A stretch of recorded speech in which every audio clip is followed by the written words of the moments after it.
কেকটা তৈরি হতে হতেই আমি এদিকে বাকি প্রিপারেশনগুলো করে নেব। তৈরি করছি কেক সাজানোর জন্য একটা ফন্ডেন্ট। আচ্ছা, ফন্ডেন্টটা বানানোর জন্য আমি এখানে ব্যবহার করব গুঁড়ো দুধ, একটু শুকনো নারকেল কোড়া। আমি এখানে 1 কাপ, ছোটো চায়ের কাপের 1 কাপ গুঁড়ো দুধ নিয়েছি বা মিল্ক পাউডার নিয়েছি। তার সাথে নিয়েছি ওই কাপেরই হাফ কাপ সিক্রেটেড কোকোনাট বা শুকনো নারকেলের কোড়া। তার সাথে আমি 1 চামচ চিনির গুঁড়ো দিয়ে শুকনো উপকরণগুলো মিশিয়ে নিচ্ছি। সামান্য একটু ঘি দিয়েছি, জাস্ট 1 চামচ ঘি দিয়েছি, দিয়ে ভালো মতো মিশিয়ে নিলাম। ঠিক যেভাবে আমরা ময়ান দিই সেভাবেই কিন্তু মিশিয়ে নিলাম। তারপর জাস্ট 1 থেকে 2 চামচ দুধ লাগবে এই ডোটা তৈরি করতে। আমি ওই ছোটো কাপেরই 2 চামচ দুধ নিয়েছিলাম, তার মধ্যে আমার 1.5 চামচ দুধ লেগেছে। দেখুন একটা সুন্দর সফট ডো তৈরি হয়ে গেছে। এই ডোটা থেকে এবার আমি 4টে ভাগ করে নিলাম। দুটো ছোটো ভাগ রাখলাম, যেটা দিয়ে রসগোল্লা বানাবো একটা, আর একটা দিয়ে বানাবো হচ্ছে দড়ি, মানে হাঁড়ির মুখে বাঁধার জন্য দড়ি। একটা দিয়ে বানাবো বড় রসগোল্লা, আর একটা দিয়ে বানাবো হচ্ছে হাঁড়ি, মানে বড় মিষ্টির হাঁড়ি বানাবো। দেখুন যেটা আমরা বড় ডো রাখলাম তার মধ্যে অল্প একটু রেড জেল ফুড কালার দিয়ে দিলাম, দিয়ে ভালো মতো মিশিয়ে নিচ্ছি। আচ্ছা, এবার ভালো মতো মিশিয়ে নেওয়ার পর দেখুন হাতের মধ্যে নিয়ে আমি এটা গোল করে পাকিয়ে নিচ্ছি প্রথমে।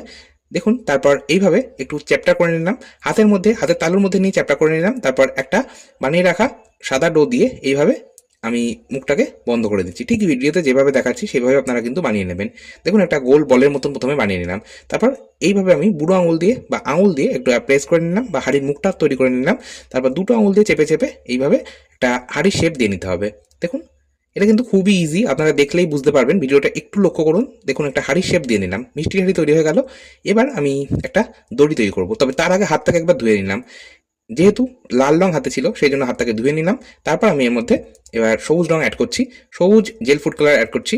যদি আপনারা লিকুইড ফুড কালার বা পাউডার ফুড কালার পেয়ে থাকেন সেটাও ব্যবহার করতে পারেন, তবে জেল ফুড কালার অল্প দিলেই রংটা ভীষণ ভালো হয় আর ভীষণ ডার্ক হয়, সেই জন্য আমি জেল ফুড কালার ব্যবহার করি এই ধরনের কেক সাজানোর জন্য। দেখুন এরকম প্রথমে লম্বা সুতোর মতো করে নিলাম বা দড়ির মতন করে নিলাম, তারপর একটু বিনুনির মতো করে আমি এটা প্রিপেয়ার করে নিলাম, ঠিক ভিডিওতে যেভাবে দেখাচ্ছি। তারপর হাড়ির মুখে পেতে দিলাম, যেহেতু এটা হাড়ির মুখে দড়ি বাঁধছি সেই জন্য সেইভাবেই কিন্তু প্রিপেয়ার করলাম।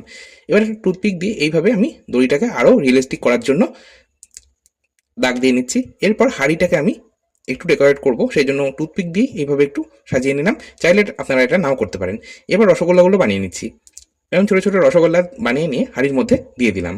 ব্যাস, আমাদের মিষ্টি হাঁড়ি একদম তৈরি। এটাকে আরও একটু সুন্দর দেখানোর জন্য আমি কিছু sugar ball, colourful sugar ball use করব। এখানে কালারফুল সুগার বল যদি আপনারা পেয়ে না থাকেন সেক্ষেত্রে দেবেন না, তবে দিলে কিন্তু দেখতে বেশ ভালোই লাগে। দেখুন এইভাবে আমি সাজিয়ে নিচ্ছি। সাজানোটা সম্পূর্ণ নিজেদের পছন্দ মতো, মানে নিজেদের ইচ্ছা মতো সাজাতে পারেন।